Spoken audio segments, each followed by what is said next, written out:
हाँ, तो आज हमारा जो टॉपिक है वो है कंस्ट्रक्शन साइट सिलेक्शन।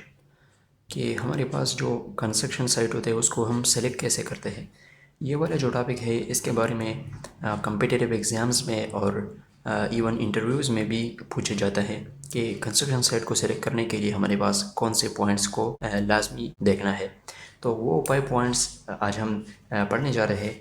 तो बहुत इजी है, एक एक करके हम पढ़ते हैं। चलो इस तो इसमें हमारे पास जो पहला पॉइंट आता है वो है कि एक्सेस टू साइट। हमारे पास जो साइट है वहाँ पर जाने के लिए हमारे पास जो एक्सेस है वो एक्सेस क्या है, हमारा जो रोड है। तो उन रोड को फाइंड आउट करना कि हमारे पास कौन से रोड है जिससे हम इजीली अपने साइट तक पहुंच सकते हैं। तो इसका मतलब यही है कि हमारे पास वो रोड्स जिसके ज़रिए हम साइट्स तक पहुंचते हैं। तो इसमें हमारे पास अब रोड्स में क्या चेक करना है, ट्रैफिक असेसमेंट का हमने करना होता है कि जिस रोड को हम फॉलो करते हैं, जिस रोड के ज़रिए हम अपने साइट तक पहुंचते हैं, उस रोड में हमारे पास ट्रैफिक कितना होता है और किस टाइम पर उस रास्ते पर ज़्यादा ट्रैफिक होता है, किस टाइम पे ज़ीरो के बराबर होता है। तो ये सारा असेसमेंट हमने करना होता है कि इस पर ट्रैफिक कितना है। ठीक है। अब दूसरा पॉइंट जो है, उस रोड में अगर हमारे पास दरमियान में ब्रिज आता है तो उस ब्रिज का हमने लिमिटेड वेट को फाइंड आउट करना होता है कि हमारे पास ये ब्रिज जो है, ये ब्रिज ये कितना लोड बर्दाश्त कर सकता है। मतलब हम अपने साइट को सरिया भी लेके जाएंगे, सीमेंट्स और इसके अलावा बहुत सारे मटेरियल्स, एक्सकेवेटर्स जो बड़े बड़े मशीन्स होते हैं, तो वो भी हम लेके जाएंगे। तो अगर हमारे पास रास्ते में कोई भी ब्रिज हो तो उस ब्रिज का हमने लोड फाइंड करना है कि ये कितना लिमिटेड लोड है, कि इसका कि इस पर कितना लोड हम लेके जा सकते हैं। तो ये पॉइंट भी हमने नोट करना होगा। ठीक है। अब इसके अलावा जो हमारे पास रोड है, जिस रास्ते से हम अपने साइट को पहुंचते हैं, उस रोड का कैपेसिटी कितना है। कि अगर हमने रोड पर भी ये बड़े बड़े जो गाड़ियाँ होते हैं, एक्सकेवेटर्स, मिक्सचर्स, तो ये हमने अगर लेके जाना है अपने साइट तक, तो इसके लिए हमने रोड की कैपेसिटी को भी चेक करना होगा कि रोड हमारे पास कितना कैपेबल है लोड लेने के लिए। ठीक है। तो ये पॉइंट भी हमने एक्सेस टू साइट में कवर करना होगा। ये हमारे पास तीनों पॉइंट्स जो है ये रिलेटेड है रोड के। तो ट्रैफिक कैसे असेसमेंट हमने करना होता है, ब्रिज वेट, अगर रास्ते में कोई ब्रिज हो तो उसका लिमिटेड वेट हमने फाइंड करना होता है कि ये कितना लोड ले सकता है। इसके अलावा जो हमारे पास रोड होता है उसकी कैपेबिलिटी भी चेक करना है कि ये कितना लोड ले सकता है। ठीक है। अब इसमें जो हमारे पास दूसरा पॉइंट आता है, दूसरा पॉइंट हमारे पास इसमें है कि सर्विसेज। जो साइट हमने सेलेक्ट करना है, जो साइट हमारे पास है जहाँ पर हमने कंस्ट्रक्शन करना है, साइट ऑफ कंस्ट्रक्शन, उस कंस्ट्रक्शन साइट पे हमारे पास सर्विसेज है, मौजूद है कि नहीं। सर्विसेज का मतलब क्या है, सर्विसेज का मतलब हमारे पास उसमें वहाँ पर पावर है कि नहीं है, मतलब इलेक्ट्रिसिटी हमारे पास वहाँ पर है कि नहीं, ये भी हमने देखना होता है। हमारे पास पावर वहाँ पर है कि नहीं, दूसरा वाटर यहाँ पर है कि नहीं है। तो हमारे पास जो कंस्ट्रक्शन साइट है, उस कंस्ट्रक्शन साइट पे हमने वाटर फैक्टर को भी फाइंड करना है कि हमारे पास वाटर है कि नहीं है। अब वाटर है तो कितना है, कितने अमाउंट में है। ठीक है।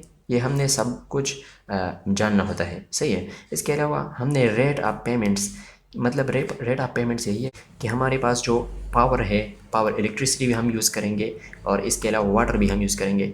तो इलेक्ट्रिसिटी और वाटर की पेमेंट कितना है, मतलब अगर हम पावर को यूज़ करते हैं तो पर यूनिट हमारे पास कितना, पर यूनिट कितने रुपये पर है, कितने रुपीज़ पर है। ठीक है। ये भी हमने जानना होता है। वाटर अगर है तो पर लीटर कितना पे है, मतलब कैपिटल हमने फाइंड आउट करना होता है। ठीक है। तो ये सब कुछ हमने सर्विसेज में हमारे पास ये आते हैं, मतलब पावर इलेक्ट्रिसिटी हमारे पास है कि नहीं है, और दूसरा वाटर, अगर ये दोनों है तो ये कितने पेमेंट पे हमें मिल सकता है। ठीक है। ये हमारे पास हो गया सर्विसेज। तो अब तीसरे नंबर पे हमारे पास जो पॉइंट है वो है लेआउट। अब लेआउट क्या होता है, लेआउट में हमारे पास हम चेक करते हैं सॉइल को, प्रोफाइल ऑफ सॉइल, हमारे पास ग्राउंड सॉइल हमारे पास कैसा है। अब ग्राउंड सॉइल पे हमारे पास टू टाइप्स ऑफ सॉइल होते हैं। एक है हमारे पास ऑर्गेनिक सॉइल। अगर हमारे पास ऑर्गेनिक सॉइल है तो ऑर्गेनिक सॉइल को हम यूजुअली जो है जो कि हम बड़े कंस्ट्रक्शन करते हैं, बड़े बिल्डिंग्स बनाते हैं, तो उस केस में हमारे पास जो ऑर्गेनिक सॉइल है उसको हम रिमूव कर देते हैं अपने साइट पे, जहाँ पर हमने कंस्ट्रक्शन करना है वहाँ से हम ऑर्गेनिक सॉइल को रिमूव करते हैं। तो ऑर्गेनिक सॉइल है क्या चीज़? ऑर्गेनिक सॉइल वो सॉइल है जिस पर हम पैदावार करते हैं। खेतों में हमारे पास जो सॉइल होता है खेतों के सॉइल, तो वहाँ पर हम काश्त करते हैं और वो काश्त करने वाले सॉइल हमारे पास क्या होता है असल में, वो है ऑर्गेनिक सॉइल। तो अगर ग्राउंड पे हमारे पास ऑर्गेनिक सॉइल है तो उस ऑर्गेनिक सॉइल को हमने रिमूव करना होता है, इसलिए कि ऑर्गेनिक सॉइल की कैपेसिटी जो है वो बहुत लो होती है। ठीक है, तो कैपेसिटी लो होने की वजह से हम इसको रिमूव कर देते हैं। और इसके साथ लेआउट में और क्या होता है, लेआउट में होता है एनी डिमोलिशन। हमारे पास डिमोलिशन मतलब यही है कि अगर वहाँ पर कोई भी सैलाब वगैरह आया हो या कोई डिज़ास्टर आया हो, तो उस डिज़ास्टर या सैलाब की वजह से हमारे पास जो सॉइल है वो सॉइल की जो कैपेसिटी है वो नरम हो जाती है, वो सॉफ्ट बन जाती है। तो सॉफ्ट सॉइल भी हमारे पास क्या आता है, सॉफ्ट सॉइल की भी, सॉफ्ट सॉइल हमारे पास जो होता है तो उस सॉफ्ट सॉइल की भी कैपेसिटी बहुत लो होती है। ठीक है, बहुत लो कैपेसिटी होती है। तो उस लो कैपेसिटी के सॉइल को हमने भी रिमूव करना होता है। ठीक है, तो डिमोलेशन का मतलब यही है कि हमारे पास डिज़ास्टर की वजह से अगर सॉइल इफेक्ट हुआ है तो उस सॉइल को हमने रिमूव करना है। ठीक है, इसके अलावा तीसरा जो पॉइंट है वो है कि स्लाइडिंग। वहाँ पर हमने इस फैक्टर को भी समझना है कि हमारे पास यहाँ पर स्लाइडिंग होती है कि नहीं होती। अगर हम कंस्ट्रक्शन कर रहे हैं किसी पहाड़ी जगह पे, हिल माउंटेनी जगह पे, माउंटेन हिल एरियाज़ पे हमने अगर कंस्ट्रक्शन करना है, तो ऐसे इलाकों में हमने स्लाइडिंग फैक्टर को ज़रूर देखना होता है कि यहाँ पर स्लाइडिंग होती है कि नहीं। स्लाइडिंग अगर होती है तो फिर हमने चेक करना है soil capacity, soil bonding capacity, मतलब सॉइल कितना बॉन्डिंग करता है। यहाँ पर हमारे पास जो सॉइल है वो सॉइल की बॉन्डिंग कैपेसिटी कितना है। अगर हम कल इस पे कंस्ट्रक्शन करें और वो हमारे पास पेल हो जाए वो सॉइल, तो मतलब उस सॉइल का हमने टेस्टिंग करना होता है और वो हमने चेक करना होता है कि इसमें कोहेजन है कि नहीं है, और ये कितना सॉफ्ट है और कितना हार्ड है, और ये स्लाइड हो सकता है कल कंस्ट्रक्शन के बाद या नहीं हो सकता। तो ये पिक्चर हमने ढूंढना होता है। ठीक है, इसके अलावा जो हमारे पास फोर्थ नंबर पॉइंट्स है वो है कि लेबर्स। जाहिर बात है कि हमने अगर कंस्ट्रक्शन करना है तो कंस्ट्रक्शन करने के लिए हमारे पास लेबर्स लाजमी होना चाहिए, मेन पावर हमारे पास लाजमी होना चाहिए। लेबर का मतलब ये है कि मेन पावर, मेन पावर हमारे पास है लेबर्स। अब लेबर्स के लिए हमने क्या करना होता है कि लोकल एंड ट्रेवल लेबर्स, मतलब ट्रेवल लेबर्स का मतलब यही है कि ये हमारे पास जो लेबर्स है ये कहीं दूर दराज इलाकों से हमारे पास कंस्ट्रक्शन करने के लिए आते हैं या यहाँ पर रहने वाले लोग हैं। अगर दूर दराज इलाकों से आते हैं तो फिर हमारे पास क्या होता है, ट्रेवल लेबर्स के लिए हमने क्या करना होता है, लॉजिंग। लॉजिंग का मतलब यही है कि हमने उनके लिए रात को ठहरने की जगह भी हमने प्रोवाइड करना होता है, क्यों ये हमारे पास यहाँ पर रह सके और सुबह कंस्ट्रक्शन के लिए टाइम पे आ जाए। ठीक है, इसके अलावा कैटरिंग का मतलब क्या है? कैटरिंग का मतलब ये है कि हमारे पास जो लेबर्स है, ट्रेवल लेबर्स है, जिसको हमने लेके आना है कई दूर दराज इलाकों से, या इवन हमारे पास जो लोकल लेबर्स है तो उनको भी साइट पर हमने खुराक देना होता है। कैटरिंग का मतलब है हमारे पास खुराक देना। अब ये खुराक हमने कहाँ से देना है, तो इसके लिए हमने कोई कैंटीन वगैरह बनाना होता है, कैंटीन, ताकि हमारे पास जो लेबर्स है उनको टाइम पर खुराक मिल सके और वो टाइम पर कंस्ट्रक्शन करने के लिए तैयार हो। ठीक है, तो ये हमारे पास लेबर्स हो गए। पांचवा जो पॉइंट है, फिफ्थ वन हमारे पास जो पॉइंट है वो है सिक्योरिटी। हमारे पास जो साइट है, साइट पर हमारे पास इक्विपमेंट्स होते हैं, बड़े बड़े इक्विपमेंट्स होते हैं। तो वो इक्विपमेंट्स, इसके अलावा हमारे पास क्या होता है, मशीनरीज होते हैं, मशीनरीज।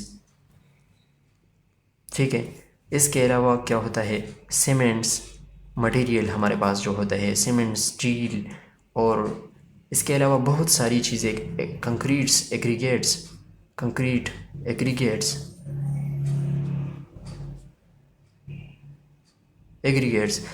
तो ये सारी चीज़ें हमारे पास जो होते हैं ये हमारे पास साइट में मौजूद होते हैं। तो इन सारों चीज़ों के लिए हमारे पास फिर क्या होना चाहिए, सिक्योरिटी ज़रूर होनी चाहिए। तो सिक्योरिटी में हमारे पास फिर ये पॉइंट्स आते हैं कि उसके लिए हमने फेंसिंग ऑफ साइट्स। फेंसिंग का मतलब ये है कि हमारे पास कोई स्पेसिफिक बाउंड्री साइट के लिए ज़रूर होना चाहिए, ठीक है, ताकि हमारे पास जो ये मटेरियल्स है, ये सारे मटेरियल्स हैं, मशीनरी है, सीमेंट्स होते हैं, एग्रीगेट्स होते हैं, इसके अलावा हमारे पास एक्सकेवेटर्स जो बड़े बड़े मशीनरियाँ होती है वो हमारे पास साइट पे होती है। तो साइट पे हमारे पास फेंसिंग होना ज़रूरी है। फेंसिंग का मतलब यही है कि हमारे पास उसके लिए एक ख़ास बाउंड्री होना ज़रूरी है, कोई ख़ास एंट्रेंस हो इसका और ख़ास एग्ज़िट हो, ताकि हमारे पास जो मटेरियल है वो महफूज रह सके। इसके अलावा जो पॉइंट है वो है कि होर्डिंग सेफ्टी। होर्डिंग का मतलब ये है कि ज़हीर अंदोज़ माल, जो हमारे पास ज़हीर अंदोज़ माल का मतलब ये है कि हमारे पास साइट पे जो मटेरियल्स मौजूद है, हमारे पास साइट पे कौन से मटेरियल मौजूद है, ये सारे मटेरियल्स हमने साइट पे रखना होता है कंस्ट्रक्शन जारी रखने के लिए। तो इस सारे मटेरियल को कहते हैं हम होर्डिंग मटेरियल। होर्डिंग का मतलब ज़हीरा अंदोज़ मटेरियल, ठीक है। तो इसमें एग्रीगेट्स ये सब स्टील वगैरह ये सब आते हैं, तो उस होर्डिंग मटेरियल की सेफ्टी होना लाजमी है, ठीक है। इसके अलावा फिल्फरिंग रिकॉर्ड्स। फिल्फरिंग का मतलब है चोरी। तो हमारे पास अगर हमने कोई किसी ऐसी जगह पर कंस्ट्रक्शन करना है जहाँ पर चोरियाँ होती है, तो उस साइट पे हमने चोरी होने की जो रिकॉर्ड्स है, जो रिकॉर्ड्स हम पास से ले सकते हैं, तो उन रिकॉर्ड को हमने देखना होता है कि मतलब चोरी अगर होती है तो उस चोरी को से बचने के लिए हमारे पास क्या पॉइंट्स होना लाजमी है। तो वो पॉइंट्स हमने फिर अपने साइट के लिए करना होता है, ठीक है। इसके अलावा जो पॉइंट है पेट्रोलिंग। पेट्रोलिंग का मतलब ये है कि हमने अपने साइट की सिक्योरिटी करनी है। मतलब रात के वक्त भी हमने कोई चौकीदार वगैरह रखना होता है अपने साइट के मटेरियल्स के लिए, ताकि उससे चोरी ना हो सके। पेट्रोलिंग का यही मतलब है कि सर्वेंट हमने रखना होता है बार night time and day time, ताकि हमारे पास हमारे जो मटेरियल है ये सेफ़ रह सके। पेट्रोलिंग का मतलब ये है कि हमारे पास रात के वक्त और दिन के वक्त भी हम अपने मटेरियल पे के लिए कोई चौकीदार रख दें, ताकि उससे कोई चोरी ना हो सके। तो ये हमारे पास 5 पॉइंट्स हैं जो बहुत सारी इंटरव्यूज़ में पूछे जाते हैं। तो ये हमने दोबारा देखना है कि कौन कौन से पॉइंट्स हैं। सबसे पहले जो पॉइंट है उसमें आता है एक्सेस टू साइट। दूसरा पॉइंट है सर्विसेज। तीसरा पॉइंट है लेआउट्स। चौथा पॉइंट है लेबल्स। फिफ्थ वन पॉइंट्स है सिक्योरिटी। तो ये 5 पॉइंट्स हमने लाजमी याद करना है कि हमारे पास ये पॉइंट्स कौन से हैं, क्योंकि ज़्यादातर इंटरव्यूज़ में और कम्प्रहेंसिव क्विज़ेस होते हैं, एमसीक्यूज़ क्विज़ेस होते हैं, टेस्ट होते हैं high jobs, civil engineering jobs के लिए। तो उसमें हमारे पास इस टाइप के क्वेश्चन ज़्यादातर आते हैं, तो इसको हमने इसलिए कवर करना है।